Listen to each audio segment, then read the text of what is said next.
बिस्मिल्लाहिर्रहमानिर्रहीम अस्सलाम वालेकुम। Welcome to back my channel Anika Zafar. उम्मीद करती हूँ आप सब खैरियत से होंगे और खुश होंगे। तो अगर आप मेरे चैनल पे न्यू हैं तो मेरे चैनल को जल्दी से सब्सक्राइब कर लीजिएगा और बेल आइकन पर प्रेस करना मत भूलिएगा ताकि कोई भी न्यू आने वाली वीडियोस का नोटिफिकेशन आपको सबसे पहले मिल सके।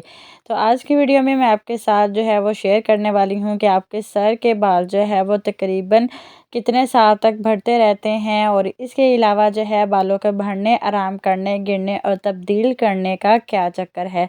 सारी डिटेल जो है वो आज की वीडियो में मैं आपके साथ शेयर करने वाली हूँ और अगर आपको वीडियो पसंद आए तो लाइक शेयर करना मत भूलिएगा।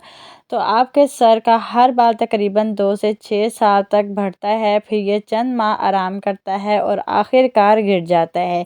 इसकी जगह एक नए बाल आते हैं जो एक ही बाल से बढ़ने लगते हैं। बालों के बढ़ने, आराम करने, गिरने और तब्दील करने का ये चक्कर आपके सर पर बालों का सही तादाद को बरकरार रखने में मदद देता है। यानी कि जो बाल होते हैं वो 2 से 6 साल तक बढ़ते रहते हैं और उसके बाद जो है बाल हमारे नशोनुमा करते हैं और उसके बाद बाल जो जब कमज़ोर हो जाता है तब वो गिर जाता है।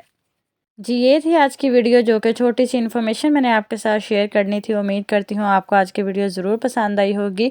तो चैनल को ज़रूर सब्सक्राइब कर लीजिएगा और कमेंट सेक्शन में ज़रूर बताइएगा कि आपको मेरी वीडियो कैसी लगी। तो फिर मिलते हैं इंशाल्लाह किसी नेक्स्ट वीडियो में। अपना और अपनों का ढेर सारा ख्याल रखिएगा। जी, अल्लाह हाफिज़।